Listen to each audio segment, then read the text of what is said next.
Hello दोस्तों, आपका स्वागत है हमारे चैनल पर। मेरा नाम है ध्रुव और आप देख रहे हैं द लर्नर्स कम्युनिटी। आज की वीडियो में हम बात करेंगे फोर्थ सेमेस्टर के एजुकेशन सब्जेक्ट के बारे में, जो कि आता है आपका न्यू एजुकेशन पॉलिसी के अंतर्गत। बुक का नाम है education in India policy and practice. ठीक है, भारत में जो शिक्षा है उसके बारे में ये आपकी कंप्लीट बुक है।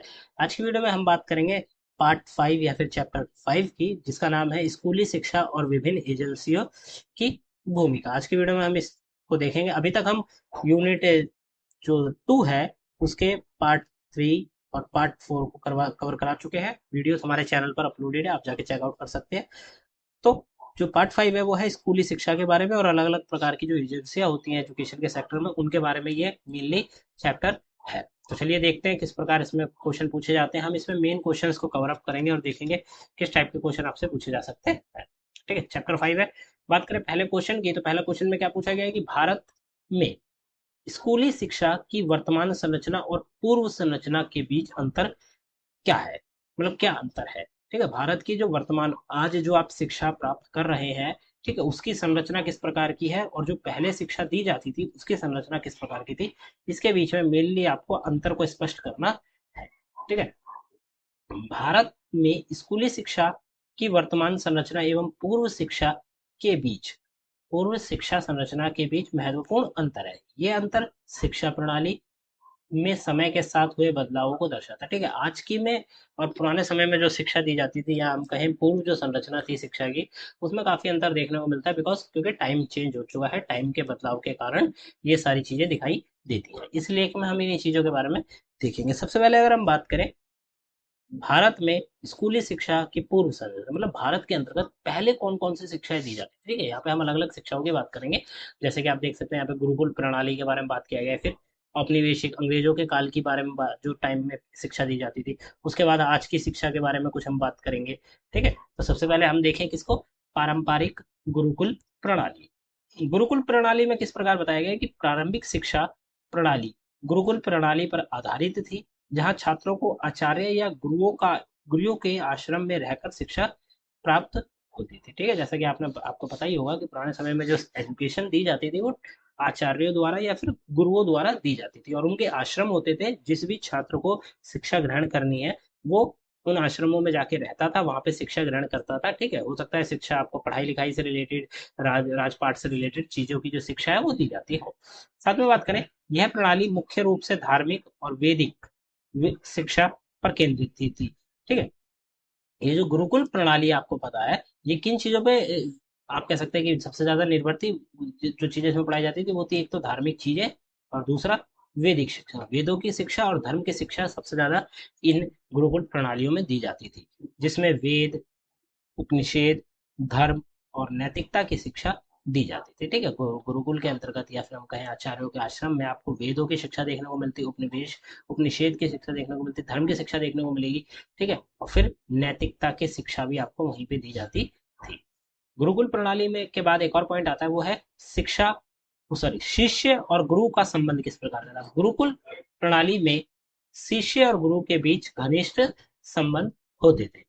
शिक्षा केवल पाठ्यक्रम तक सीमित नहीं थी, बल्कि जीवन जीने की कला भी सिखाती थी। ठीक है, जो आप कहें शिष्य एक प्रकार से स्टूडेंट, और गुरु जो कि टीचर कहलाते हैं, ठीक है, इनके बीच में उस समय संबंध किस प्रकार का था। तो इनके बीच में काफी घनिष्ठ संबंध था, मतलब आप कह सकते हैं कि काफी ज्यादा ये एक दूसरे से जुड़े हुए थे। क्यों, क्योंकि शिक्षा केवल आपको बुक की नॉलेज या फिर हम कहें वेदों की नॉलेज नहीं देती थी, शिक्षा आपको जीवन जीने के कला भी सिखाती थी। और ये एक जरूरी चीज है, क्योंकि उस समय आप कह रहे हैं कि अगर गुरुकुल या फिर हम गुरुओं द्वारा आप जब शिक्षा ग्रहण करते थे, ठीक है, पुराने समय में हम लोग, तो उसमें क्या होता है कि भाई आपको जीवन जीने के तरीके भी साथ के साथ सिखाए जाएंगे, और साथ के साथ आपको वेदों की शिक्षा भी दी जाएगी।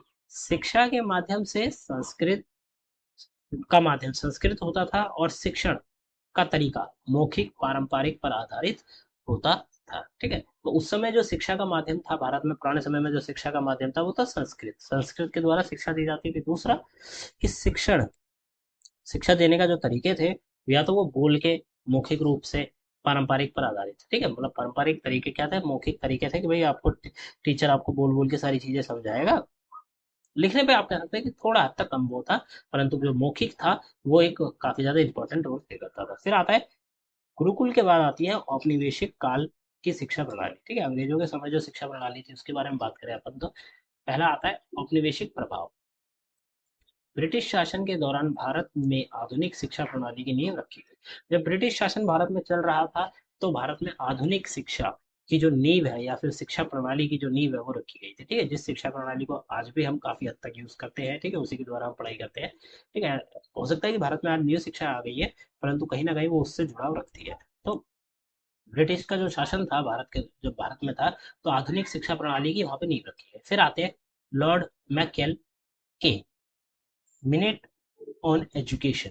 ठीक है, लॉर्ड मैकेल के मिनट ऑन एजुकेशन जो कि 1835 में थी, ने अंग्रेजी माध्यम की शिक्षा प्रणाली को बढ़ावा दिया, जिसमें पश्चिमी ज्ञान और विज्ञान को प्राथमिकता दी गई थी। ठीक है, पश्चिम में आप कह सकते हैं कि पश्चिम का जो ज्ञान और विज्ञान था, ठीक है, नॉलेज हो गई, साइंस हो गई पश्चिमी देशों की, उन चीजों को भारत की एजुकेशन में क्या दिया गई थी, महत्व दी गई थी, उसको काफी ज्यादा प्राथमिकता दी गई थी। मेनली कि भाई आपको पहले वेस्टर्न चीजें पढ़ाई जाएंगी, उसके बाद ही आपको वेद पुराण पढ़ाए जाएंगे। तो वेद पुराण भी अंग्रेजों के समय वेद पुराण जो थे उनको नहीं पढ़ाया जाता था। मेनली जो उनकी शिक्षा प्रणाली थी, ठीक है, अंग्रेजी माध्यम की शिक्षा प्रणाली को ज्यादा से ज्यादा बढ़ावा दिया गया था। फिर आते हैं औपनिवेशिक के प्रभाव के बारे में बात कर ली। अब देखते हैं विद्यालय और कॉलेजों के बारे में। तो औपनिवेशिक काल में विद्यालय और कॉलेज स्थापित किए गए जिसमें पश्चिमी पाठ्यक्रम पढ़ाया जाता था। ठीक है, अब जब अंग्रेजों का समय चल रहा था, औपनिवेशिक काल चल रहा था, तो स्कूल्स और कॉलेजेस का निर्माण किया गया ताकि पश्चिम की जितनी भी शिक्षा है वो यहाँ पे दी जा सके, बच्चों को उस शिक्षा के द्वारा पढ़ाया जा सके। इसीलिए औपनिवेशिक काल के दौरान ज्यादा से ज्यादा स्कूल्स या फिर हम कहें कॉलेजों की स्थापना की गई थी, और जो भी व्यक्ति पढ़ता था वो पश्चिमी शिक्षा को ग्रहण करता था। फिर आता है प्राथमिक, माध्यमिक और उच्च माध्यमिक शिक्षा के स्तर की स्थापना की गई थी। ठीक है, फिर अंग्रेजों के काल के दौरान ही, औपनिवेशिक काल के दौरान ही प्राथमिक, ठीक है, प्राइमरी आप कहें, फिर माध्यमिक हो गए मिडिल में, और फिर उसके उच्च माध्यमिक हो गए। ठीक है, तो ये जो शिक्षा के स्तर थे या फिर हम कहें लेवल थे, इनकी स्थापना की गई थी भाई, कि बच्चा पहले प्राथमिक में होगा, उसके बाद माध्यमिक में आएगा, और उससे आगे बढ़ेगा और पढ़ेगा तो उच्च माध्यमिक के अंतर्गत आएगा। तीसरा आता है भारत में जो पुरानी शिक्षा प्रणाली थी उसकी थी परीक्षा प्रणाली के बारे में बात करें तो परीक्षा प्रणाली को औपचारिक रूप से लागू किया गया था, जिसमें छात्रों के ज्ञान और कौशल का मूल्यांकन किया जाता। ठीक है, अंग्रेजों के समय, अंग्रेजों का जब समय था, औपनिवेशिक काल चल रहा था, तो उस समय शिक्षा प्रणाली के लिए जो परीक्षा है उसको लाया गया था कि भाई आप स्टूडेंट पढ़ रहे हैं, जो वो एजुकेशन ग्रहण कर रहे हैं, पढ़ रहे हैं, वो कुछ समय बाद एक टेस्ट देंगे। ठीक है, और उस टेस्ट के बेसिस पे ये पता चलेगा कि कौन से स्टूडेंट ने कितनी ज्यादा पढ़ाई करी है। ठीक है, इसीलिए अंकों के द्वारा ही या फिर हम नंबरों के द्वारा ही मूल्यांकन किया जाएगा। फिर वार्षिक परीक्षाओं के माध्यम से छात्रों की प्रगति की जांच की जाती थी। ठीक है, तो साल में सालाना जो परीक्षा होती थी उससे ये पता चलता था कि भाई स्टूडेंट्स ने कितनी प्रगति करी है साल भर में पढ़ लिख कर। ठीक है, क्योंकि देखिए है, जब आप एक प्रकार से कि एडमिशन होता था या छात्र एडमिशन लेता था, उसके बाद वो शिक्षा ग्रहण करता था और अंत में उसे एग्जाम देके ही बताना होता था कि हाँ भाई मैं इतना, क्योंकि साल भर में मैंने इतना कुछ पढ़ा है, और इस चीज से पता चलता था कि छात्र ने पढ़ाई करी भी है या नहीं करी है। अगला पॉइंट आता है भारत में स्कूली शिक्षा की वर्तमान संरचना। ठीक है, करंट टाइम में जो स्कूल एजुकेशन है भारत के अंतर्गत, उसकी संरचना किस प्रकार की है, वो किस प्रकार काम करती है, इसके बारे में ये पॉइंट है। अब देखिए, पहला पॉइंट में बताया गया है कि नए शैक्षिक ढांचे का परिचय के बारे में। ठीक है, नए शिक्षा का जो ढांचा है उसका परिचय। तो वर्तमान में शिक्षा की संरचना में राष्ट्रीय शिक्षा नीति एनईपी 2020 के तहत महत्वपूर्ण परिवर्तन किए गए हैं। ठीक है, एनईपी को आप इस प्रकार भी कह सकते हैं कि नेशनल एजुकेशन पॉलिसी, ठीक है, या फिर न्यू एजुकेशन पॉलिसी। काफी वीडियोस में आपने हमें न्यू एजुकेशन पॉलिसी कहते सुना होगा, बिकॉज ये अभी आई है करंटली। ठीक है, और एजुकेशन के सेक्टर में एक पॉलिसी है जो कि न्यू है, इसीलिए हम इसको न्यू एजुकेशन पॉलिसी भी कहते हैं। और मेनली ये क्या है, राष्ट्रीय शिक्षा नीति, मतलब नेशनल एजुकेशन पॉलिसी। इसके तहत क्या करा गया है, काफी सारे परिवर्तन किए गए थे शिक्षा के अंदर। एनईपी 2020 ने 5 जमा 3 जमा 3 जमा 4, ठीक है, 5+3+3+4 शैक्षिक ढांचे को अपनाया है, जो 3 से 18 वर्ष के बच्चों के लिए है। ठीक है, 3 से 18 वर्ष के बच्चों के लिए ये एक प्रकार से आप कह सकते हैं कि शिक्षा का ढांचा है। बात करें अब आगे पॉइंट्स की, तो प्रारंभिक बचपन देखभाल और शिक्षा, सी ECCE NEP 2020 ने प्रारंभिक बचपन देखभाल और शिक्षा को 3 से 6 वर्ष के बच्चों के लिए अनिवार्य कर दिया। ठीक है, न्यू जो आप कह सकते हैं NEP पॉलिसी आई है, ठीक है, एजुकेशन की जो न्यू पॉलिसी है उसके अंतर्गत क्या बताया गया कि बचपन की और शिक्षा की देखभाल रखी गई है, इसीलिए 3 से 6 वर्ष के बच्चों के लिए क्या बचपन देखभाल और शिक्षा को अनिवार्य कर दिया गया है। आंगनवाड़ी केंद्रों और प्री स्कूलों में ECCE की गुणवत्ता में सुधार के लिए कदम उठाए गए हैं। ठीक है, आंगनवाड़ी हो गए या फिर आप कह सकते हैं प्राइवेट प्री स्कूल्स हो गए, इनमें इस चीज को लेकर इस चीज की गुणवत्ता को लेकर सुधार के लिए कदम उठाए गए हैं। भाई एक प्रकार से आप कह सकते हैं कि प्री स्कूल्स में बच्चा शुरुआत में जो चीजें सीखता है वो आगे तक उसके काम आती है। ठीक है, और वो शुरुआत की चीजें अगर बेकार सीखेगा या सही प्रकार से नहीं प्राप्त कर पाएगा एजुकेशन, तो उसको आगे प्रॉब्लम्स होगी। इसीलिए प्री स्कूल्स या फिर आंगनवाड़ियों में अच्छी गुणवत्ता वाली शिक्षा प्रदान करने के लिए कदम उठाए गए हैं। खा पाठ आता है, इसमें बताया गया शैक्षिक स्तर। शिक्षा के क्या क्या स्तर है? 5+3+3+4 का जो ढांचा है उसके बारे में देखें। फाउंडेशनल स्टेज क्या है? 3 से 8 वर्ष की। इसमें 3 साल की आंगनवाड़ी, प्री स्कूल और 2 साल की प्राथमिक कक्षा, कक्षा 1 कक्षा 2 शामिल है। ठीक है, तो जो आप कह सकते हैं कि यहाँ पे जो 5 दिया गया है शुरुआत में, 5 क्या है? फाउंडेशनल स्टेज है। ठीक है, इसमें आपको 3 साल प्री स्कूल या फिर आंगनवाड़ी में और 2 साल फर्स्ट और सेकंड क्लास को देने हैं। उसके बाद आता है प्रीपरेटरी स्टेज। प्रीपरेटरी स्टेज इसके अंदर क्या होता है कि 8 से 11 वर्ष का बच्चा आएगा, जिसमें 3 से 5 जो कक्षा है उसकी शिक्षा शामिल है। कक्षा लेकर क्लास 3 से लेकर क्लास 5 तक की एजुकेशन सेकंड स्टेज में आती है। फिर आती है मिडिल स्टेज, जिसमें एक बच्चा जिसकी उम्र 11 से 14 के बीच में है वो आता है, और इसमें कौन सी एजुकेशन आती है? क्लास 6 से लेकर क्लास 8 तक की एजुकेशन आती है। और फिर सेकेंडरी स्टेज आती है जिसमें 14 से 18 का बच्चा आता है, और इसमें 9वीं से 11वीं तक की कक्षा की जो शिक्षा है वो शामिल है। ठीक है, तो ये जो हमने ऊपर ढांचे की बात करी, 5+3+3+4, ठीक है, ये उसके कंप्लीट बारे में है कि भाई 5 साल, 3 साल आंगनवाड़ी, 2 साल फर्स्ट और सेकंड में, और उसके बाद बाकी सेकंड के बाद थर्ड फोर्थ और फिफ्थ आप कहेंगे 3 साल में। उसके बाद अगले 3 साल में आप क्या पढ़ेंगे? छठे से 8वीं तक पढ़ेंगे, और अगले 4 साल में आप 8वीं से 12वीं तक की जो शिक्षा है वो ग्रहण करेंगे। तो ये NEP जो भारत की करंट शिक्षा है की पॉलिसी है उसके बारे में ये है। फिर बात करें विषय और विकल्प की, लचीलापन विषयों में काफी सारे विषयों को आप कह सकते हैं लाया गया, उसमें लचीलापन को लाया गया ताकि स्टूडेंट्स अपने पसंद की स्पेसिफिक सब्जेक्ट चुन के आगे बढ़ सके। NEP 2020 ने माध्यमिक स्तर पर छात्रों को विभिन्न विषय चुनने में अधिक लचीलापन प्रदान किया। ठीक है, ऐसा आप कह सकते हैं कि आपको भी पता होगा, जैसे आप NEP के तहत आपने एजुकेशन में या कॉलेज में एडमिशन लिया, तो आपको पता होगा कि पहले जो स्टूडेंट थे CBCS सिस्टम के अकॉर्डिंग उनको केवल 4 सब्जेक्ट पढ़ने पड़ते थे, वहीं अब आपको तकरीबन 7 सब्जेक्ट्स की एजुकेशन करनी पड़ती है। ठीक है, तो NEP 2020 के तहत आपके भी सब्जेक्ट्स बढ़ा दिए गए हैं। ठीक है, और आपको चुनने के काफी सारे मौके दिए गए, अलग अलग सब्जेक्ट्स आ गए हैं, तो उसमें आप अपनी पसंद का सब्जेक्ट चुन सकते हैं, अपनी रुचियों और करियर की संभावनाओं के अनुसार विषय चुन सकते हैं। फिर मल्टी डिसिप्लिनरी शिक्षण और सीखने के अवसर प्रदान किए गए। ठीक है, मल्टी आप कह सकते हैं कि अलग अलग डिसिप्लिनरी सब्जेक्ट्स को लाया गया। ठीक है, जिसमें चॉइस है काफी सारी, आप अपने पसंद का सब्जेक्ट चुन सकते हैं और उसी विषय में आगे बढ़ सकते हैं, और सीखने के भी काफी सारे अवसर प्रदान किए गए। अब बात करें मूल्यांकन प्रणाली की, भाई किस प्रकार बच्चों को आंका जाएगा कि कौन आगे है और कौन पीछे है। तो निरंतर और व्यापक मूल्यांकन, वर्तमान में निरंतर और व्यापक मूल्यांकन प्रणाली को लागू किया गया, जिसमें छात्र को मूल्यांकन केवल वार्षिक परीक्षाओं पर आधारित नहीं होता। ठीक है, अब क्या है, आप कह सकते हैं कि निरंतर, वर्तमान समय में निरंतर और व्यापक मूल्यांकन प्रणाली को अपनाया गया है। इसके तहत क्या होता है कि भाई केवल सालाना जो एग्जाम होते थे, वार्षिक एग्जाम या एनुअल एग्जाम होते थे, केवल उसके ऊपर ये नहीं तय किया जाएगा कि बच्चा कितना पढ़ा लिखा है या फिर नहीं, और भी कई सारी तरह की एक्टिविटीज होंगी, उन चीजों को सबको मिलाकर ये तय किया जाएगा कि बच्चे की कितनी प्रगति हुई है, बच्चा कितना आगे है। ठीक है, विभिन्न आकलनों, परियोजनाओं और कक्षा गतिविधियों के माध्यम से छात्र की प्रगति की जांच की जाएगी। ठीक है, कक्षा में होने वाली अलग अलग प्रकार की एक्टिविटीज, अलग अलग प्रकार की परियोजनाओं या फिर आकलन क्या यूज करके ये तय किया जाएगा कि कौन सा बच्चा कितना आगे है और उसकी कितनी प्रगति हुई है। फिर बात करें वर्ष के अंत में जो बोर्ड परीक्षा होती है, कक्षा 10 और 12 में बोर्ड परीक्षा आयोजित की जाती है, जो छात्रों की शैक्षणिक उपलब्धियों का अंतिम मूल्यांकन करती है। ठीक है, क्लास 10th और क्लास 12th में जो आप कह सकते हैं कि बोर्ड एग्जाम्स होते हैं, वही तय करते हैं बच्चे की शैक्षणिक उपलब्धता, कि भाई बच्चे ने साल भर में कितना पढ़ाई करा है और उसके कितने आने चाहिए।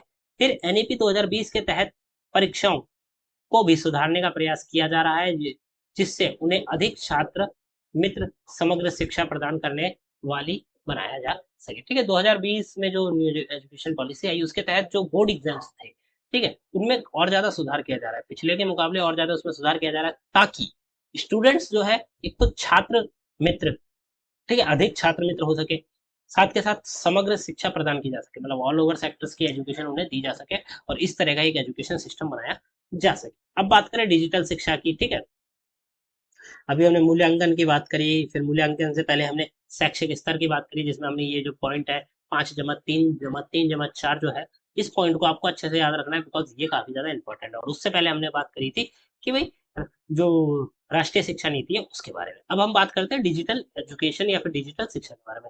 डिजिटल लर्निंग क्या है? वर्तमान शिक्षा प्रणाली में डिजिटल लर्निंग को बढ़ावा दिया जा रहा है। Smart smart classroom, e learning platform और ऑनलाइन संसाधनों का उपयोग किया जा रहा है। ठीक है, तो वर्तमान समय में या हम कहें करंट टाइम में आपको डिजिटल लर्निंग से काफी सारी चीजें सीखने को मिलती है और ज्यादातर स्टूडेंट डिजिटल लर्निंग ही कर रहे हैं। ठीक है, और इस चीज को बढ़ाया भी जा रहा है, जिस तरह कि भाई आप स्कूल्स में देखेंगे, आपको जो अच्छे स्कूल से काफी हैं जिनमें अफोर्डेबल कर सकते हैं। ठीक है, सरकारी में भी करंटली करा जा रहा है, गवर्नमेंट स्कूल्स में, प्राइवेट में ये ऑलरेडी है। स्मार्ट क्लासरूम आपको देखने को मिलेंगे, जिसके अंतर्गत टीचर स्मार्ट बोर्ड पर कंप्लीटली पढ़ाता है। ठीक है, और भी सारी चीजें स्मार्टली कनेक्टेड होती है। फिर दूसरा, ई लर्निंग प्लेटफॉर्म की बात करें तो ई लर्निंग प्लेटफॉर्म हो गया, जैसे कि आप जहां से भी एसएल की बुक्स डाउनलोड करते हैं वो ई लर्निंग प्लेटफॉर्म हो गया, जहाँ पे आप पीडीएफ डाउनलोड करके पढ़ सकते हैं। ठीक है, ऑनलाइन संसाधन हो गए, जैसे ऑनलाइन लाइब्रेरीज हो गई, ऑनलाइन वीडियोस देख के आप कर सकते हैं, ऑनलाइन कोचिंग ले रहे हैं, तो ये सारी चीजें डिजिटल लर्निंग के अंतर्गत आती है। कोविड 19 महामारी के दौरान ऑनलाइन शिक्षा की महत्वपूर्ण भूमिका निभाई थी। ठीक है, कोविड जब आई थी, कोविड बीमारी, तो उस समय आप कह सकते हैं कि ऑनलाइन जो शिक्षा है उसने काफी इंपॉर्टेंट रोल प्ले किया था। ठीक है, काफी स्टूडेंट्स या फिर आप कहें हमारी और आपकी सारी की सारी जो एजुकेशन रुकी हुई थी या फिर हो रही थी, वो ऑनलाइन हो रही थी। कब? जब कोविड चल रहा था। ठीक है, सारी चीजें ऑनलाइन हो रही थी, आपकी क्लासेस ऑनलाइन लग रही थी, आप ऑनलाइन स्टडी दे रहे थे, पेपर भी आपके ऑनलाइन ही हो रहे थे। ठीक है, अब बात करें डिजिटल डिवाइड की, तो डिजिटल शिक्षा के साथ साथ डिजिटल डिवाइड भी एक चुनौती बन गया है। ग्रामीण और शहरी क्षेत्रों के बीच इंटरनेट और डिजिटल उपकरणों की उपलब्धता में अंतर। अब देखिए, यहाँ पे डिवाइस आएगा, डिवाइड नहीं आएगा, डिवाइस आएगा, डिजिटल डिवाइस। ठीक है, आप देख सकते हैं कि गांव और शहर में आपको इंटरनेट के बीच में भी अंतर देखने को मिल जाएगा। ठीक है, साथ के साथ डिजिटल उपकरणों के भी बीच में अंतर देखने को मिल जाएगा। ठीक है, ऐसा नहीं कहते कि करंटली गांव पीछे है, पर काफी सारे ऐसे गांव आपको देखने को मिलेंगे जहाँ पे अभी सही से इंटरनेट सुविधा भी नहीं पहुंची है। ठीक है, तो अंतर देखने को मिलता है। तो डिजिटल जो डिवाइसेस है ये भी एक इम्पोर्टेंट है। बात करें वर्तमान और पूर्व संरचना के बीच में अंतर की, बात करें अंतर की फटाफट बात करें तो शैक्षिक ढांचा किस प्रकार का था? पूर्व संरचना या पुराने संरचना में पारंपरिक गुरुकुल प्रणाली का प्रयोग किया जाता था और इसमें प्रणाली शामिल थी, जबकि वर्तमान समय में आपको ये वाली जो एजुकेशन पॉलिसी है इसको देखने को मिलता है। वर्तमान प्रणाली में प्रारंभिक बचपन की देखभाल पर विशेष ध्यान दिया जाता है। ठीक है, प्रारंभिक बचपन की, वही बच्चा जब से ही एजुकेशन प्राप्त करना चालू करता है उसी समय से उसके ऊपर अच्छे से जो शुरुआती एजुकेशन है उस पर ध्यान दिया जाता है। फिर आता है पाठ्यक्रम और शैक्षणिक पद्धति की बात करें तो पूर्व में पाठ्यक्रम धार्मिक वैध शिक्षा पर आधारित थे। ठीक है, पुराने समय में जितनी भी पाठ्य पुस्तकें थी वो सब धर्म या वेदों पर आधारित थी, जबकि वर्तमान समय में जबकि औपनिवेशिक काल में पश्चिम का ज्ञान ज्यादा दिया जाता था, और वर्तमान समय में आपको समावेशी और समकालीन शिक्षा देखने को मिलेगी, जिसमें बहु विषयकृत आवश्यकता और छात्र केंद्रित शिक्षण पद्धति शामिल है। ठीक है, आप समझिए कि पुराने समय में जो एजुकेशन दी जाती थी गुरुकुल में वो धर्म और वेदों के रिलेटेड होती थी। ठीक है, औपनिवेशिक काल की बात करें तो पश्चिम का ज्ञान दिया जाता था। ठीक है, अगर हम भारत में बात करें तो जो वेस्टर्न आप कह सकते हैं कि एजुकेशन है वो दी जाती थी, जैसे विज्ञान हो गया या फिर विज्ञान हो गया। ठीक है, और फिर उसके बाद जब भारत की अपनी एजुकेशन पॉलिसी आई, मतलब जब भारत ने अपने एजुकेशन सेक्टर में आगे बढ़ने की कोशिश की, तो उसके बाद न्यू एजुकेशन पॉलिसी लाई गई और उसके तहत भारत की जो किताबें हैं फिर यहीं पे बनना चालू, यहीं की नॉलेज पे ध्यान दिया गया, समावेशी होने लगी। ठीक है, जिसमें सारे सेक्टर्स को मिल करा जाएगा, साथ के साथ समकालीन होने लगी, और ये काफी सारे विषयों को मिक्स किया गया इसके अंदर, केवल एक सेक्टर या एक विषय के ऊपर ध्यान नहीं दिया गया, और छात्र के केंद्रित शिक्षा पद्धति को शामिल किया गया, मतलब छात्र के ऊपर केंद्रित करती है। फिर मूल्यांकन प्रणाली की बात करेंगे, मूल्यांकन किस प्रकार होता है, तो जो पूर्व में थी या पुराने समय में थी वो कठोर और परिणाम आधारित थे, भाई कठोर एग्जाम्स होते थे। ठीक है, और उसके बाद वर्तमान समय में निरंतर व्यापक मूल्यांकन है, जिसमें आप सालाना एग्जाम देते हैं। ठीक है, वर्तमान समय में आप सालाना एग्जाम देते हैं और उस एग्जाम के बेसिस पे तय किया जाता है कि आप कितने अच्छे से पढ़े हैं। फिर बात करें छात्रों की प्रगति का मूल्यांकन केवल वार्षिक परीक्षा पर आधारित नहीं होता है, बल्कि विभिन्न आकलनों के माध्यम से भी किया जाता है। ठीक है, करंट समय में आप देखेंगे तो क्लास में होने वाली एक्टिविटीज भी ये तय करती हैं कि आप कितने, हाँ मतलब आपका मूल्यांकन करा जाता है। ठीक है, आपको आंका जाता है। डिजिटल शिक्षा की बात करें तो पूर्व संरचना में डिजिटल शिक्षा का कोई प्रावधान नहीं था, पुराने समय में कोई प्रावधान नहीं था, डिजिटल चीजें थी ही नहीं। परंतु वर्तमान समय में डिजिटल लर्निंग को महत्वपूर्ण रूप से अपनाया गया है। ठीक है, वर्तमान समय में आप हर चीज डिजिटली पढ़ सकते हैं, बुक्स हो गई, क्लासेस हो गई, ले सकते हैं। ऑनलाइन डिजिटल लाइब्रेरी अवेलेबल है, पीडीएफ के थ्रू आप सारी एजुकेशन कर सकते हैं, और ज्यादा ज्यादा एग्जाम्स भी पीडीएफ, सॉरी एग्जाम्स भी ऑनलाइन हो जाते हैं। फिर बात करें डिजिटल शिक्षा की तो स्मार्ट क्लासरूम अवेलेबल है, ई लर्निंग प्लेटफॉर्म अवेलेबल है, ऑनलाइन संसाधनों का उपयोग और छात्रों की शिक्षा में हो रही है। ठीक है, वर्तमान में क्या हो रहा है कि भाई स्कूल्स में स्मार्ट क्लासरूम अवेलेबल है, ई लर्निंग प्लेटफॉर्म अवेलेबल है। ठीक है, आपको पता होगा जैसे कि हम बड़े बड़े जो इंस्टीट्यूट्स हैं वो अपना प्लेटफॉर्म ही बना देते हैं ई लर्निंग, जहाँ पे स्टूडेंट्स ऑनलाइन क्लास ले सकते हैं अगर वो ऑफलाइन क्लासेस नहीं आ पा रहे हैं तो। ठीक है, और ऑनलाइन संसाधन उपलब्ध है जिनसे स्टूडेंट एजुकेशन प्राप्त कर सकता है। निष्कर्ष की बात करें तो भारत में स्कूली शिक्षा की वर्तमान संरचना और पूर्व संरचना के बीच में महत्वपूर्ण अंतर है, जो कि हमने ऊपर बात कर लिया। ठीक है, ये हमने अंतरों की बात करी। अंतर क्या है हर चीज में? ठीक है, शिक्षा का ढांचा किस प्रकार का था ये एक अंतर बता दिया, पाठ्यक्रम या पुस्तकें किस प्रकार की थी ये बता दिया, मूल्यांकन किस प्रकार होता था ये बता दिया, और डिजिटल शिक्षा के बारे में आपने बता दिया। फिर पारंपरिक गुरुकुल प्रणाली से लेकर औपनिवेशिक काल की शिक्षा प्रणाली तक, और फिर एनईपी 2020 के तहत वर्तमान शिक्षा प्रणाली में कई बदलाव हुए हैं। ठीक है, वर्तमान पुराने समय से लेकर अभी तक आप एजुकेशन में काफी सारे बदलावों को देखेंगे। वर्तमान शिक्षा प्रणाली अधिक समावेशी, समकालीन और छात्र केंद्रित है। ठीक है, वर्तमान में जो शिक्षा प्रणाली है वो समावेशी है, समकालीन है, ठीक है, और छात्र केंद्रित है, मतलब स्टूडेंट सेंटर है। फिर बात करें, हालांकि डिजिटल डिवाइड जैसी चुनौतियां भी आज भी मौजूद है, जिन्हें दूर करने के लिए निरंतर प्रयास किया जा रहा है। ठीक है, वर्तमान में अगर आप डिजिटल एजुकेशन लेना चाहते हैं तो आपके पास डिवाइसेस होने चाहिए। ठीक है, तो वो एक चुनौती बन गई है काफी लोगों के लिए, तो उसके ऊपर भी काम किया जा रहा है। क्वेश्चन नंबर 2 आता है, जिसमें कहा गया है स्कूली शिक्षा में एनसीईआरटी की भूमिका पर उसके लक्ष्य, उद्देश्य और कार्यों के संदर्भ में चर्चा करें।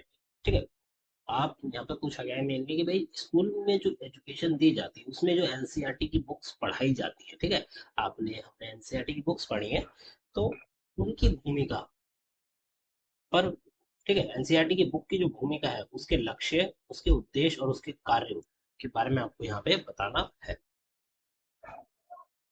अगर हम परिचय देखें तो एनसीईआरटी राष्ट्रीय शैक्षिक अनुसंधान और प्रशिक्षण परिषद, ठीक है, जो एनसीईआरटी की फुल फॉर्म है, का भारतीय स्कूली शिक्षा में एक महत्वपूर्ण और व्यापक भूमिका है। इसका गठन 1961 में किया गया था और इसका मुख्य उद्देश्य शिक्षा के क्षेत्र में अनुसंधान, प्रशिक्षण और संसाधनों का विकास करना था। ठीक है, देखिए बेसिकली एनसीईआरटी भारत में बहुत बड़े स्तर पर पढ़ी जाती है। ठीक है, आप स्कूल एजुकेशन के लिए भी एनसीईआरटी पढ़ते हैं और आपके गवर्नमेंट एग्जाम्स में भी काफी जगह एनसीईआरटी का यूज किया जाता है बेसिक्स नॉलेज को प्राप्त करने के लिए। ठीक है, तो एनसीईआरटी क्या है, एक व्यापक भूमिका निभाती है भारतीय स्कूल की जो शिक्षा है उसके अंतर्गत। एनसीईआरटी का गठन कब हुआ था? 1961 में हुआ था, 1961 में। और इसका मुख्य उद्देश्य क्या था उस समय कि भाई शिक्षा के क्षेत्र में अनुसंधान, प्रशिक्षण और संसाधनों का विकास करना, जो भी चीजें उपलब्ध है उनका विकास करना और ज्यादा उन चीजों को बढ़ाना। आगे देखें, एनसीईआरटी ने शिक्षा प्रणाली में गुणवत्ता सुधार, साक्षरता दर में वृद्धि और शिक्षा में समानता लाने के लिए अनेक पहल की है। ठीक है, एनसीईआरटी ने क्या करा भाई, जो शिक्षा प्रणाली चल रही थी उसकी एक तो गुणवत्ता, मतलब आप कह सकते हैं कि क्वालिटी एजुकेशन को बढ़ाने में एक तो हेल्प करी। ठीक है, साक्षरता दर में वृद्धि, ज्यादा से ज्यादा जो लोग हैं वो पढ़े लिखे हों, इस वृद्धि, इस दर को बढ़ाने में मदद करी। ठीक है, साक्षरता का मतलब यही होता है कि मतलब एजुकेटेड पीपल्स, तो साक्षरता दर को बढ़ाने में मदद करी और साथ के साथ शिक्षा में समानता लाने के लिए अलग अलग प्रयास करे थे। अब बात करें एनसीईआरटी के लक्ष्यों की, तो गुणवत्ता में सुधार, ठीक है, एजुकेशन जो ऑलरेडी था उसमें और ज्यादा सामग्री में एडिशन किए गए, अच्छी अच्छी चीजों को ऐड किया गया, अच्छे प्रकार से लिखी गई चीजों को ऐड किया गया, जिससे गुणवत्ता में सुधार हुआ। समानता की अगर हम बात करें, एनसीईआरटी का उद्देश्य शिक्षा में समानता सुनिश्चित करना है ताकि सभी छात्रों को समान अवसर मिले सके, चाहे वे किसी भी सामाजिक या आर्थिक पृष्ठभूमि के हो। ठीक है, तो एनसीईआरटी का एक दूसरा आप कह सकते हैं कि इंपॉर्टेंट रोल ये भी था या लक्ष्य था कि भाई समानता, इक्वालिटी को सुनिश्चित करना। क्यों? ताकि सभी छात्र अच्छी प्रकार से एजुकेशन प्राप्त कर सके, उनको समान मतलब सेम जो अपॉर्चुनिटीज है वो मिले, और चाहे वे किसी भी समाज या सामाजिक या आर्थिक पृष्ठभूमि के हो, इससे फर्क ना पड़े कि बच्चा कौन से सामाजिक पृष्ठभूमि से आया है या आर्थिक पृष्ठभूमि से आया है, सबको समान अवसर मिलने चाहिए।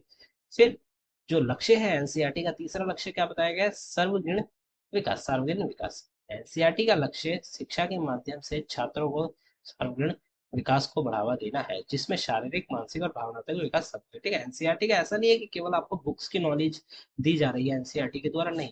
एनसीईआरटी में आप कह सकते हैं जो कंटेंट तैयार किया गया है, ठीक है, एजुकेशन सिस्टम में जो हेल्प करी गई है, उसका एक ये भी है कि आपको सर्वगुण विकास मिले, मतलब ऐसा विकास जिसमें आपका शारीरिक विकास हो, मानसिक विकास हो और भावनात्मक विकास हो। ऐसा ना हो कि केवल आपने बुक्स की नॉलेज गेन करी है एंड देन आप तैयार हो गए आपके करियर के लिए, नहीं, आपको मानसिकता से भी तैयार करना और भावनात्मक रूप से भी तैयार करना और शारीरिक रूप से भी तैयार करना उसका एक लक्ष्य है। एनसीईआरटी के उद्देश्य की बात करें तो शोध और विकास, शिक्षा के क्षेत्र में विभिन्न शोध और विकास की परियोजनाओं का संचालन करना। एनसीईआरटी का उद्देश्य क्या था?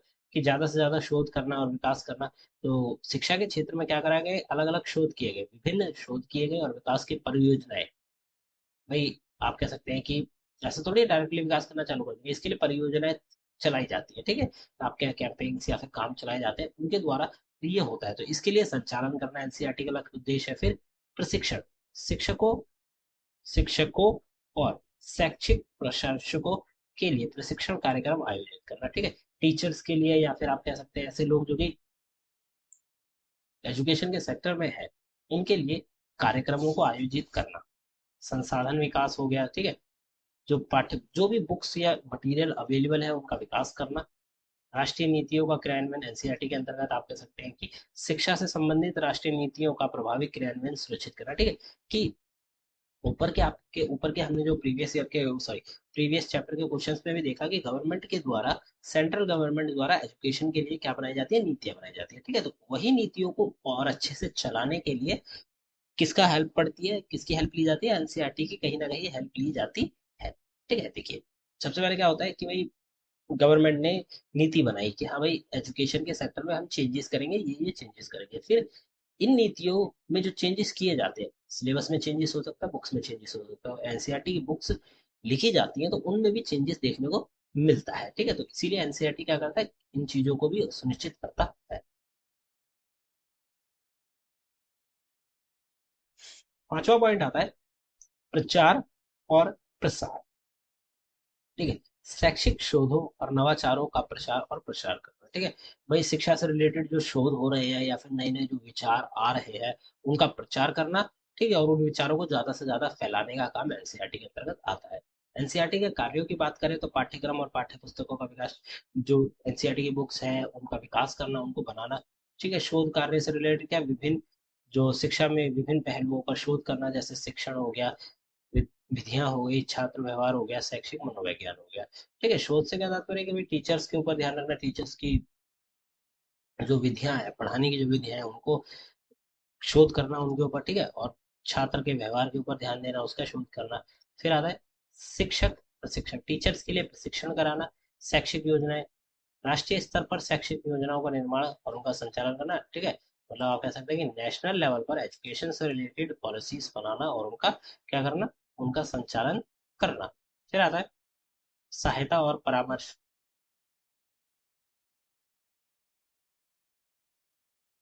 राज्य सरकार और शैक्षिक संस्थानों को परामर्श और सहायता प्रदान करना, ठीक है। स्टेट गवर्नमेंट को या फिर शिक्षा से रिलेटेड जो संस्थान है उनको हेल्प प्रदान करना, ठीक है, उनको अपनी हेल्प हो गई या फिर अगर उनको कोई कह सकते हैं कि परामर्श चाहिए, किसी चीज के ऊपर विचार चाहिए, तो वो प्रदान करना। फिर शैक्षिक प्रकाशन, शिक्षकों पुस्तकों, शैक्षिक पुस्तकें, पत्रिकाएं, शोध का प्रकाशन करना, ठीक है। स्टडी से रिलेटेड, एजुकेशन के से रिलेटेड बुक्स को प्रसारित करने का काम एनसीईआरटी का है। अगला आता है एनसीईआरटी की प्रमुख योजना। एनसीईआरटी ने कुछ योजनाएं भी चलाई हैं, उनके बारे में बात करें। पहली योजना है राष्ट्रीय पाठ्यचर्या की रूपरेखा, एनसीएफ। एनसीईआरटी राष्ट्रीय राष्ट्रीय पाठ्यचर्या की रूपरेखा तैयार करता है, जो शिक्षण और सीखने की प्रक्रिया को निर्देशित करता है, ठीक है। आप कह सकते हैं कि एक प्रकार से पाठन के लिए आपको क्या पढ़ना है उससे उससे रिलेटेड पूरी की पूरी बुक तैयार करी जाती है, ठीक है, योजना के अंतर्गत। और ये क्या होता है, ये हेल्प करता है कि जो शिक्षण करना है और सीखना है उसकी प्रक्रिया के बारे में बताता है। फिर आता है सर्व शिक्षा अभियान। एनसीईआरटी द्वारा सर्व शिक्षा अभियान चलाया गया। यह योजना सभी बच्चों को अनिवार्य और मुफ्त शिक्षा प्रदान करने के उद्देश्य से बनाई गई है, ठीक है। सर्व शिक्षा अभियान के ऊपर कह सकते हैं एनसीईआरटी द्वारा चलाया गया था, तो इसी अभियान के आधार पर काफी ज्यादा एक कह सकते हैं कि इस अभियान के बाद ही काफी ज्यादा स्टूडेंट्स जुड़े थे एजुकेशन के सेक्टर में, ठीक है। हम दिखा सकते हैं आपको जो एजुकेशन की फोटो थी वो ये वाली फोटो थी। ये देख सकते हैं सर्व शिक्षा अभियान, ये वाली फोटो आपने बहुत जगह देखी होगी, ठीक है। एक पेंसिल के ऊपर दो बच्चे बैठे हुए हैं, लड़का लड़की, सब पढ़े सब बढ़े, ये इनकी टैगलाइन थी कि सबको पढ़ना चाहिए और सबको आगे बढ़ना चाहिए, तो ये इनकी टैगलाइन थी। और ये एक प्रकार से क्या है, एनसीईआरटी द्वारा चलाया गया एक अभियान है, ठीक है।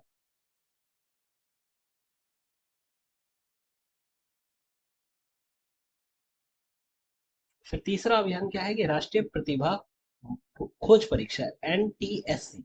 इस परीक्षा का आयोजन एनसीईआरटी द्वारा किया जाता है, जिसका उद्देश्य प्रतिभाशाली छात्रों की पहचान करना और उन्हें प्रोत्साहित करना, ठीक है। राष्ट्रीय प्रतिभा खोज परीक्षा एक ऐसे परीक्षा जिसके अंतर्गत राष्ट्र पे नेशनल लेवल पर स्टूडेंट्स को खोजना जो कि प्रतिभा रखते हैं, जिनके पास प्रतिभा है किसी पर्टिकुलर सेक्टर में आगे पढ़ने की, तो ऐसे स्टूडेंट्स के खोज के लिए एनसीईआरटी के द्वारा आप कह सकते हैं कि आयोजन किया जाता है ये परीक्षा, ठीक है। एग्जाम है और उसके आधार पर, एग्जाम के आधार पर छात्रों की पहचान की जाती है और उन्हें प्रोत्साहित किया जाता है।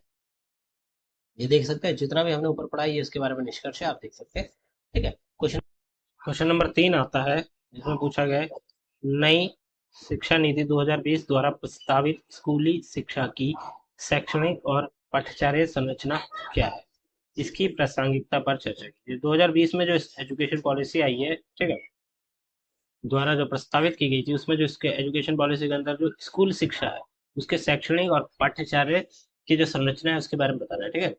मतलब मेनली इसमें क्या पूछा गया है कि 2020 में जो एजुकेशन पॉलिसी आई है उसने स्कूल में किस प्रकार की शैक्षणिक और पाठ्यचर्या व्यवस्था बनाई है उसके बारे में आपको बताना है। आंसर में क्या दिया गया है, नई शिक्षा नीति 2020 द्वारा प्रस्तावित स्कूली शिक्षा की शैक्षणिक और पाठ्यचर्या संरचना पर चर्चा करने से पहले हमें यह देखना होगा, तो मतलब मुख्य और पहलुओं का उद्देश्य को समझना आवश्यक है। इस नीति का उद्देश्य भारत की शिक्षा प्रणाली को सुधारने और इसे वैश्विक मानकों के अनुरूप बनाना है, ठीक है। ये जो न्यू एजुकेशन पॉलिसी आई है इसका काम क्या है कि भाई भारत का जो एजुकेशन सिस्टम है उसको और ज्यादा सुधारना, इम्प्रूव करना, साथ के साथ उसको इन मतलब अभी तो नेशनल लेवल पे हम लोग कह सकते हैं कि ठीक ठाक चल रहे हैं, ठीक है। हम नहीं कहेंगे कि बहुत अच्छी व्यवस्था है भारत में, परंतु फिर भी काफी अच्छी है, ठीक है। एक तरह से अगर हम इंटरनेशनल लेवल पे देखें तो भारत से भी ऊपर जो व्यवस्था है, शिक्षा नीति है, वो ऑलरेडी चल रही है, ठीक है। तो वैश्विक मानकों के अनुरूप उसको बनाना मतलब इंटरनेशनल लेवल पे जो क्राइटेरिया है एजुकेशन को लेकर उसके अनुरूप बनाना, किसको, भारतीय शिक्षा को। उसके बाद नई शिक्षा नीति 2020 एक व्यापक दस्तावेज है जिसमें शिक्षा के हर स्तर पर सुधार की योजना है, जिसमें स्कूली शिक्षा के लिए शैक्षणिक और पाठ्यचर्या संरचना प्रस्तावित की गई है, ठीक है। जो न्यू एजुकेशन पॉलिसी आई थी वो एक आप कह सकते हैं कि काफी बड़ी एक मोटी सी दस्तावेज बनाया गया है, ठीक है, जिसके अंतर्गत इंडियन एजुकेशन सिस्टम में जितने भी आप कह सकते हैं स्तर है, लेवल्स है, ठीक है। चाहे तो वो कहें कि हम सबसे छोटे लेवल पे जहाँ पे प्राइमरी, ठीक है, मिडिल स्कूल, यहाँ से लेकर चाहे तो आप हायर एजुकेशन तक, पीजी और उससे भी ऊपर तक जो एजुकेशन है उन सब में चेंजेस की बात कहीं ना कहीं की गई है, ठीक है। उसमें सुधार की योजनाएं बनाई गई है। साथ के साथ इसमें स्कूली शिक्षा के लिए शैक्षणिक और पाठ्यचर्या संरचना भी प्रस्तावित किया गया था, ठीक है। इसमें स्कूल की जो एजुकेशन सिस्टम था उसमें थोड़े बहुत चेंजेस करके उसको और बेहतर बनाने के लिए प्रस्ताव दिए गए थे। अभी पहला पॉइंट आता है नई शैक्षणिक संरचना, मतलब नई जो शिक्षा की संरचना है उसके बारे में पॉइंट है। नई शिक्षा नीति 2020 में पारंपरिक 10+2 प्रणाली को समाप्त करके, ठीक है, ये वाली जो प्रणाली 5+3+3+4 की प्रणाली को अपनाने का प्रस्ताव दिया गया। पहले क्या था, 10+2, 10वीं+12, ठीक है, दो को जोड़ के 12वीं तक आप पढ़ सकते हैं। अब क्या बन गया है कि भाई 5+3+3+4, जिनके बारे में हम यहाँ पे भी नीचे देखेंगे, तो इस प्रणाली को अपनाया गया है। यह नई संरचना बच्चों की सीखने की प्रक्रिया को अधिक संगठित और प्रभावी बनाने का उद्देश्य उद्देश्य से तैयार की गई। ठीक है, ये जो न्यू एजुकेशन पॉलिसी में ये जो आप कह सकते हैं कि कंप्लीटली जो प्रणाली थी उसको ही चेंज कर दिया गया, तो ये इसलिए किया गया था कि बच्चे और ज्यादा अच्छे से सीख सके, ये उसका एक उद्देश्य था। ठीक है, बुनियादी चरण जो कि आप कह सकते हैं यहाँ पे 5 है, 5 वर्ष का होता है, जिसमें आयु वर्ग 3 से लेकर 8 तक के बच्चे आएंगे। ठीक है, इसमें कक्षा कौन सी होंगी? प्री प्राइमरी, आंगनवाड़ी भी हो सकती है, और फिर उसके बाद 1 और 2। ठीक है, मतलब आप सबसे आपका जो बच्चा है वो 3 साल से स्कूल में बैठेगा। ठीक है, पहले वो प्राइमरी प्री प्राइमरी में होगा, उसके बाद फर्स्ट क्लास में, देन सेकंड क्लास में। ठीक है,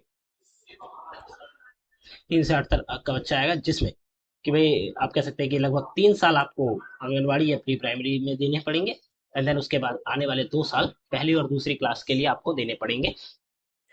उसके बाद इसका मुख्य उद्देश्य क्या है? इस चरण में बच्चे के समग्र विकास पर ध्यान केंद्रित किए जाएंगे। खेल गतिविधियां, बुनियादी साक्षरता और सांख्यिकी सिखाई जाएगी, सांख्यिकीता दिखाई जाएगी। अब समझिए कि इसका मुख्य उद्देश्य क्या था कि बच्चों की जो शुरुआती विकास होता है वो काफी ज्यादा इंपॉर्टेंट होता है। ठीक है, इस प्रकार से कि बच्चा अगर शुरुआत में ही कुछ चीजें सीख लेता है तो वो आगे तक उन चीजों को सीखते हुए जाते हैं, अपनी और ज्यादा डेवलपमेंट करता है। पर कहीं ना कहीं अगर बच्चा शुरुआत में ही कमजोर रह जाएगा, ठीक है, चाहे वो खेल का क्षेत्र हो, गतिविधि का क्षेत्र हो, बुनियाद का क्षेत्र हो, या फिर सांख्यिकी का क्षेत्र हो, वो कहीं ना कहीं पीछे रह गया, तो वो आगे भी उसे प्रॉब्लम देगी। तो इस चीज को निगरानी में रखते हुए, इस चीज को ध्यान में रखते हुए न्यू एजुकेशन पॉलिसी के अंतर्गत क्या लाया गया कि भाई 3 से 8 साल का बच्चा तकरीबन 3 साल प्राइमरी में या आंगनवाड़ी के अंतर्गत करेगा, और आने वाले 2 साल पहली और दूसरी कक्षा में करेगा। फिर आते हैं प्रारंभिक चरण आता है। ठीक है, ये बुनियादी चरण था। फिर आता है प्रारंभिक चरण जो कि 3 साल का होगा, जिसमें 8 से लेकर 11 वर्ष के बच्चे आएंगे। ठीक है, कक्षा कौन सी होगी? कक्षा 3 से 5 तक इसके अंतर्गत पढ़ाए जाएंगे, और इसका मुख्य उद्देश्य क्या है? गतिविधि आधारित शिक्षण और बच्चों की जिज्ञासा, रचनात्मकता और सामाजिक नैतिकता विकास पर जोर देना। अब इसका मुख्य उद्देश्य क्या है कि भाई जो भी बच्चे सेकंड क्लास तक पढ़ लिए, अब उनको ये समझ आ गया कि भाई उनको किस सेक्टर में जाना है, एक प्रकार से अंदाजा हो जाता है कि हाँ भाई उनकी जिज्ञासा क्या है, उनको गणित में थोड़ी बहुत है, या ये रचनात्मकता क्रिएटिविटी में कुछ उनके वो है। ठीक है, सामाजिक नैतिकता का उनका विकास करने पर जोर दिया जाता है। कौन सी? 3 से लेकर 5 की कक्षा में, और जो कि बच्चा होता है 8 से लेकर 11 वर्ष का। माध्यमिक चरण आता है जो कि 3 वर्ष का होता है, इसमें आयु होती है 11 से 14 वर्ष की। ठीक है, 11 से 14 वर्ष की आयु के बच्चे आते हैं। ये कक्षा होती है 6 से लेकर 8 तक, मतलब क्लास 6 से 8 तक के बच्चे इसके अंतर्गत आते हैं, माध्यमिक चरण के अंतर्गत। और इसका मुख्य उद्देश्य क्या है कि विषय विशिष्ट शिक्षण की शुरुआत, जिसमें विज्ञान, गणित, कला, सामाजिक विज्ञान आदि शामिल होंगे। अब यहाँ पे क्या होता है कि भाई अब विशेष, मतलब एक प्रकार से विषय विशिष्ट पर्टिकुलर सेक्टर्स में उनकी पढ़ाई को और ज्यादा आगे बढ़ाया जाएगा, शुरुआत की जाएगी यहाँ से। जैसे कि कंप्लीटली विज्ञान की वो स्टडी करेंगे, गणित की पूरी स्टडी करेंगे। ठीक है, अगर उन्हें कला या क्रिएटिविटी में जाना है तो कला की स्टडी करेंगे, सामाजिक विज्ञान उन्हें पढ़ने को मिलेगा सेपरेटली, ऐसा नहीं है कि मिक्स है सब कुछ।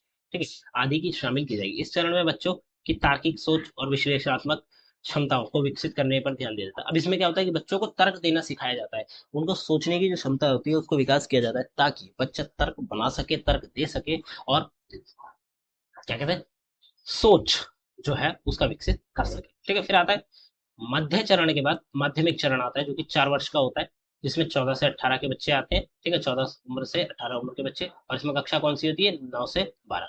इसका मुख्य उद्देश्य क्या है कि विषयों का गहन अध्ययन, छात्रों की रुचि और करियर विकल्पों के अनुसार पाठ्यक्रम का चुनाव करने की स्वतंत्रता और क्रिटिकल थिंकिंग को प्रोत्साहित करना। अब देखिए क्लास 9वीं में आपको चांस चांस मिलते हैं कि आपको चुनने के चॉइस मिलते हैं कि आप क्या पढ़ना चाहते हैं, आर्ट्स, कॉमर्स, साइंस।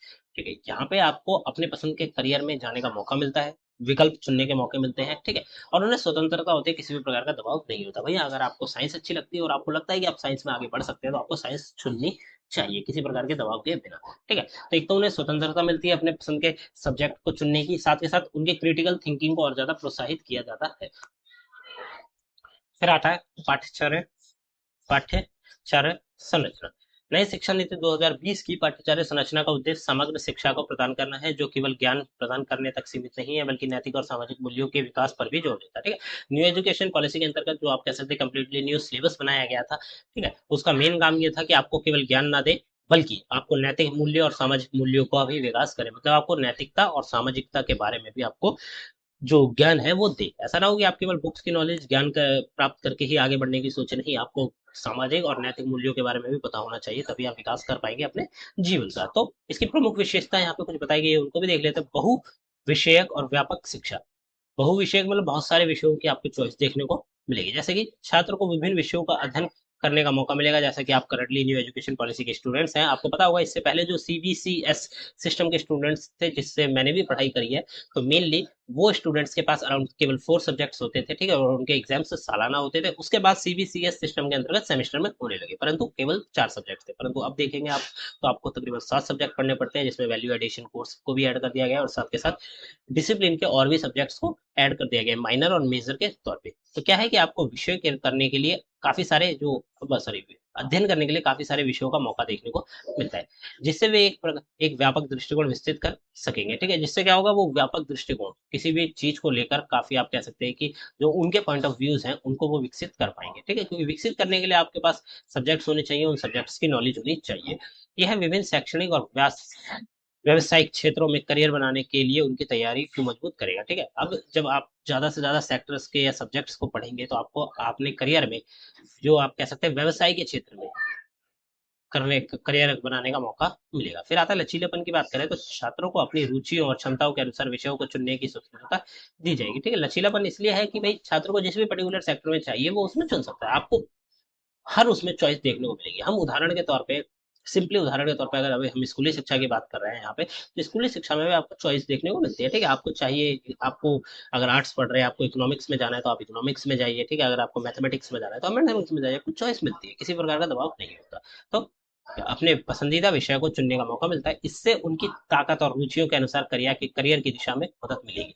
फिर संगठन और मूल्यांकन की सुधार, आप संगठन, छात्रों के मूल्यांकन के तरीके में सुधार किए जाएंगे, ठीक है। किस प्रकार से छात्रों को आंका जाएगा कि कौन कितना ज्यादा पढ़ा है और कौन कितना कम पढ़ा है, इस चीज को आंकने के लिए जो आप कह सकते हैं कि मूल्यांकन व्यवस्था थी, उसमें सुधार किया जाएगा। निरंतर और व्यापक मूल्यांकन के माध्यम से छात्र की प्रगति को मापा जाएगा, जो केवल परीक्षा के परिणाम पर निर्भर नहीं होगी, ठीक। अब देखिए, ये वाली जो चीज है, इस चीज को आप बहुत अच्छे से याद रखिए, ठीक है। इसका क्या मतलब है, निरंतर और व्यापक मूल्यांकन, इसके अंतर्गत सालाना एग्जाम्स होते थे, ठीक है। और उसके आधार पर ये देखा जाता था कि कौन से बच्चे ने कितने पढ़ाई करी है, क्योंकि उसे नंबर दिया जाता है, उसके नंबर के बेसिस पे वो तय होता था। परंतु अब इसी मूल्यांकन विधि के अंतर्गत स्टूडेंट्स को और ज्यादा क्लास में क्रिएटिविटी, आर्ट्स दिए जाएंगे, प्रोजेक्ट्स दिए जाएंगे, असाइनमेंट्स दिए जाएंगे, और वो सब भी देखे जाएंगे, और उन्हीं सब के आधार पर मिलाकर और नंबरों को मिलाकर ये देखा जाएगा कि स्टूडेंट ने किस प्रकार का परफॉर्मेंस दिया है अपने एग्जामिनेशन में, ठीक है। ऐसा नहीं है कि केवल आप एग्जाम, लास्ट एग्जाम आप बहुत अच्छा दिया है, आपने साल भर में कुछ नहीं करा और लास्ट एग्जाम बहुत अच्छा दिया है तो इससे होगा कि आपने बहुत पढ़ाई करी। नहीं, आपको क्लासेस के एक्टिविटीज पे भी ध्यान देना होगा, और ये भी एक जरूरी चीज है, ठीक है। तो क्या कहेंगे, निरंतर और व्यापक जो मूल्यांकन के माध्यम से छात्र की प्रगति को मापा जाएगा, जो केवल परीक्षा के परिणामों पर निर्भर नहीं होगा, ठीक है। इस व्यवस्था के अकॉर्डिंग मापा जाएगा, और केवल एग्जाम्स के बेसिस पर ये नहीं तय किया जाएगा कि बच्चा कितना पढ़ा लिखा है, ठीक है। क्लास की जो एक्टिविटीज है वो भी इसमें काफी ज्यादा इंपॉर्टेंट रोल प्ले करें। चौथा पॉइंट आता है समावेशी शिक्षा। इसके अंतर्गत क्या बताया गया है कि सभी, मतलब शिक्षा के सभी स्तरों पर समावेश को बढ़ावा दिया जाएगा, जिसमें विशेष आवश्यकता वाले बच्चों को मुख्य धारा में शामिल किया जाएगा, ठीक है। अब देखिए, इस चीज को समझिए कि विशेष बच्चे जिनको विशेष एजुकेशन चाहिए होती है, स्पेशल एजुकेशन चाहिए होती है, किसी भी प्रकार के बच्चे जो कि किसी भी प्रकार की डिसेबिलिटी से आप कह सकते हैं ग्रस्त है, ठीक है, तो उनको मुख्य धारा में लाने के लिए काम किया जाएगा। मुख्य धारा क्या है, जैसे कि वह बच्चे जो आम है, ठीक है, और जो नॉर्मल एजुकेशन प्राप्त कर रहे हैं, उन धारा में लाने की कोशिश की जाएगी। और ये एक जरूरी चीज है, क्योंकि एजुकेशन का अधिकार जितना आपको है उतना ही उन्हें है, और उतना ही हमें है, ठीक है। तो क्या है कि उन बच्चों को मुख्य धारा में लाने का काम किया जाएगा, किसके द्वारा, न्यू एजुकेशन पॉलिसी के द्वारा। फिर आता है तकनीकी और डिजिटल शिक्षा। डिजिटल शिक्षा को प्रोत्साहित किया जाएगा, जिससे छात्रों को आधुनिक तकनीक का ज्ञान होगा, ज्ञान और उसका उपयोग सीखने के लिए प्रेरित किया जाएगा। अब डिजिटल एजुकेशन भी इस समय में जरूरी है, ठीक है, क्योंकि आपको पता ही होगा कोविड-19 के दौरान, जब कोविड आया था, उस समय ज्यादातर जो एजुकेशन थी वो डिजिटली दी गई थी, चाहे स्कूल की एजुकेशन हो या फिर हम कहें कि वो एजुकेशन कॉलेज या फिर किसी भी अन्य प्रकार की हो, ठीक है। तो सबने डिजिटल एजुकेशन दी थी। तो इस समय क्या हो रहा है कि भाई डिजिटल एजुकेशन को ही आगे बढ़ाया जा रहा है, प्रोत्साहित किया जा रहा है। छात्र क्या कर रहे हैं, सारी चीजें डिजिटली पढ़ रहे हैं। आप लोग पीडीएफ डिजिटली डाउनलोड कर रहे हैं स्कूल की साइट से, स्टडी मटेरियल अगर आप पैसे नहीं ले रहे हैं फिजिकली, तो आप ऑनलाइन पीडीएफ डाउनलोड करके पढ़ रहे हैं। ये वीडियो आप यूट्यूब पे देख के पढ़ रहे हैं, तो आप भी डिजिटल पढ़ाई कर रहे हैं। तो इस प्रकार के ज्ञान को और ज्यादा बढ़ावा दिया जाएगा, ताकि छात्र क्या हो सके, प्रेरित हो सके। अगर हम स्कूल लेवल पे बात करें, तो उनके स्कूल के ग्रुप्स बन गए हैं, ग्रुप्स में सारे मटेरियल आ रहा है, उनका टीचर्स उनके स्टडी असाइनमेंट से रिलेटेड चीजें ग्रुप्स में ही भेज रहा है। तो ये क्या है, सारा काम डिजिटली हो रहा है, कनेक्टेड है। नई शिक्षा नीति 2020 की प्रासंगिकता क्या है, ये एक जरूरी चीज है, इसको भी आपको जानना चाहिए, ठीक है। पहला है गुणवत्ता शिक्षा, गुणवत्तापूर्ण शिक्षा। इस नीति का उद्देश्य सभी बच्चों को गुणवत्तापूर्ण शिक्षा प्रदान करना है। यह शिक्षा के माध्यम से सामाजिक आर्थिक समानता को बढ़ावा देने की दिशा में महत्वपूर्ण कदम है। न्यू एजुकेशन पॉलिसी जो है वो आपको क्वालिटी जो एजुकेशन है, ठीक है, क्वालिटी एजुकेशन प्रदान कर रही है। और इसका मुख्य उद्देश्य भी यही है कि भाई बच्चों को पुराने सिस्टम के अकॉर्डिंग नए सिस्टम में अच्छी से अच्छी एजुकेशन दी जाए और अच्छे से अच्छे चॉइस दी जाए, ताकि वो अपने पर्टिकुलर सेक्टर में आगे बढ़ सके। इसीलिए आपके पास बहुत सारे सब्जेक्ट्स की चॉइस है, ठीक है, आपको एजुकेशन के सेक्टर में और ज्यादा हेल्प मिल रही है। तो क्या है कि जो इस नीति का क्या उद्देश्य है कि भाई गुणवत्तापूर्ण शिक्षा प्रदान करना, किनको, छात्रों को, और यह शिक्षा के माध्यम से सामाजिक और आर्थिक समानता को भी बढ़ावा देने का काम करती है। समग्र विकास के क्या तात्पर्य है कि नई शिक्षा नीति न केवल शैक्षिक ज्ञान पर बल देती है, बल्कि सामाजिक, नैतिक, भावनात्मक विकास को प्रोत्साहित करती है। इससे बच्चों का समग्र विकास सुनिश्चित है। अब देखिए समग्र विकास से क्या मतलब है कि भाई ऐसा ना हो कि केवल आप बुक्स की नॉलेज पढ़ के ही सोचे कि आपने सब कुछ पढ़ लिया। नहीं, एक बच्चे के करियर में, क्योंकि उसे समाज में रहना है, समाज में काम करना है, ठीक है, तो उसको शैक्षिक, भावनात्मक और सामाजिक जो नीति है या हम कहें सामाजिक जो शिक्षा है वो आनी चाहिए। तो उसको केवल शैक्षिक ज्ञान की नहीं बल्कि नैतिक, सामाजिक और भावनात्मक विज्ञान भी देना होगा। और यही चीज जो न्यू एजुकेशन पॉलिसी है वो सुनिश्चित करती है। फिर आते हैं वैश्विक प्रतिस्पर्धा। आप कह सकते हैं कि विश्व के लेवल पर आप कह सकते हैं कि प्रतिस्पर्धा जो कंपटीशन है उसके लिए भारत की जो एजुकेशन सिस्टम है वो छात्रों को तैयार कर रहा है। ठीक है, आप देखिए कि इस नीति के माध्यम से भारतीय शिक्षा प्रणाली को वैश्विक मानकों के अनुरूप बनाया जाएगा, जिससे भारतीय छात्र अंतर्राष्ट्रीय स्तर पर जो प्रतिस्पर्धा है, कंपटीशन करने में सक्षम होंगे। देखिए, क्योंकि ये भी एक जरूरी चीज है। ऐसा थोड़ी है कि हम लोग यहाँ पे सिर्फ इसलिए पढ़ रहे हैं क्योंकि हमें जॉब करना, नहीं, हमें अपने देश को आगे बढ़ाना है। तो इसके लिए क्या करा जा रहा है कि इंटरनेशनल लेवल पे जो भी कॉम्पिटिशन होते हैं उसके लिए छात्रों को तैयार किया जा रहा है भारत में। और यही एजुकेशन पॉलिसी इस चीज का ध्यान रखती है। ठीक है, ठीक है, क्योंकि देखिए बहुत सारी चीजें होती है। ऐसा थोड़ी है कि केवल आप लोग पढ़ ही रहे हैं, आपको आगे कुछ नहीं करना। काफी स्टूडेंट्स हैं जिनको इंटरनेशनल लेवल पे कंपटीशन करने का शौक है, ठीक है, वो करियर में बहुत आगे जाना चाहते हैं, तो वो इंटरनेशनल लेवल पे कंपटीशन कर रहे हैं, ठीक है, आगे बढ़ रहे हैं, देश का नाम रोशन कर रहे हैं। तो सेम इसी प्रकार छात्रों को तैयार किया जाता है, चाहे वो बेसिक लेवल का छात्र हो या फिर वो आप कह सकते हैं कि बड़ी पढ़ाई कोई कर रहा हो, ठीक है, हायर एजुकेशन कर रहा हो, उसके लिए। नवाचार और उद्यमिता। छात्रों को नवाचार और उद्यमिता के लिए प्रोत्साहित किया जाएगा, जिससे वे आत्मनिर्भर बन सकेंगे और उद्यम स्थापित कर सकेंगे। ठीक है, ऐसे देखिए कि नए नए विचार लाए जाएंगे और साथ के साथ बच्चे स्टार्टअप्स करें, इस चीज के लिए भी ध्यान दिया जा रहा है। क्योंकि देखिए स्टार्टअप करना भी जरूरी है, ठीक है, बच्चे अपना कुछ आइडिया लाए, स्टूडेंट्स उन्होंने अपना कोई स्टार्टअप करा, तो इस चीज के लिए भी बच्चों को तैयार करना, ताकि वो अपने स्टार्टअप्स को आप कहें कि स्टार्ट करें, आत्मनिर्भर बने, मतलब कॉन्फिडेंस हो उनके अंतर्गत कि हाँ हम इस काम को कर सकते हैं। तो इस चीज का भी ध्यान ये एजुकेशन पॉलिसी में रखा गया और इसी चीज के लिए बच्चों को तैयार किया जाता है। फिर आता है स्थानीय और वैश्विक दृष्टिकोण। नैतिक सॉरी नीति में स्थानीय भाषाओं और संस्कृति के संरक्षण के साथ साथ वैश्विक दृष्टिकोण को अपनाने पर जोर दिया गया। ठीक है, जो न्यू एजुकेशन पॉलिसी है उसमें आप कह सकते हैं कि जो जिस क्षेत्र में आप हैं वहाँ की भाषा और संस्कृति के संरक्षण को भी ध्यान में रखा गया है और वैश्विक दृष्टिकोण को भी अपनाने पर जोर दिया गया। ठीक है, कि भाई आपके स्थान की भाषा, आपकी संस्कृति को भी संरक्षित रखा जाएगा, साथ के साथ इंटरनेशनल लेवल पे या फिर हम कहें ग्लोबली लेवल पे जो दृष्टिकोण है उस चीज को भी अपनाया जाएगा। इससे छात्र अपनी जड़ों से जुड़े रहेंगे और अपने साथ ही अपना विकास भी कर सकेंगे। ठीक है, इससे क्या होगा कि स्टूडेंट्स अपने जो आप जो जड़ें हैं उनसे जुड़े रहेंगे और अपना विकास करेंगे। फिर आता है कौशल विकास। नई शिक्षा नीति का मुख्य उद्देश्य छात्रों को विभिन्न कौशलों में विकास करना है, जो कि उन्हें रोजगार के लिए तैयार करेगा और देश की आर्थिक प्रगति में योगदान देगा। ठीक है, स्टूडेंट्स को किस तरह तैयार करना है, स्टूडेंट्स को तैयार करना ताकि वो किसी स्किल को सीख सके। स्किल एक इंपॉर्टेंट चीज है। अगर आपको एक प्रकार से कह सकते हैं कि पढ़ाई के बाद केवल किसी काम वाम में जाना है, ठीक है, तो स्किल एक इंपॉर्टेंट चीज है और सबके लिए स्किल कुछ ना कुछ होती है और सबको अपनी अपनी स्किल्स में माहिर होना चाहिए। तो उनकी स्किल्स को और ज्यादा बेहतर करना, उनका विकास करने का काम न्यू एजुकेशन पॉलिसी में बताया गया, ताकि उन्हें रोजगार के लिए तैयार कर सके और देश की आर्थिक जो प्रगति है उसमें योगदान दिया जा सके। अब निष्कर्ष की बात करें तो ये कंप्लीटली निष्कर्ष दिया गया, आप देख सकते हैं। ठीक है, इसमें जो हमने ऊपर बात करी है वो सारे पॉइंट्स यहाँ पे आप कह सकते हैं कि शॉर्ट फॉर्म में बताए गए हैं। ठीक है, बच्चों को आत्मनिर्भर बनाना, नैतिक और सामाजिक शिक्षा प्रदान करना, साथ के साथ एक अच्छा नागरिक बनाने की चीजें न्यू एजुकेशन पॉलिसी के अंतर्गत सिखाई गई।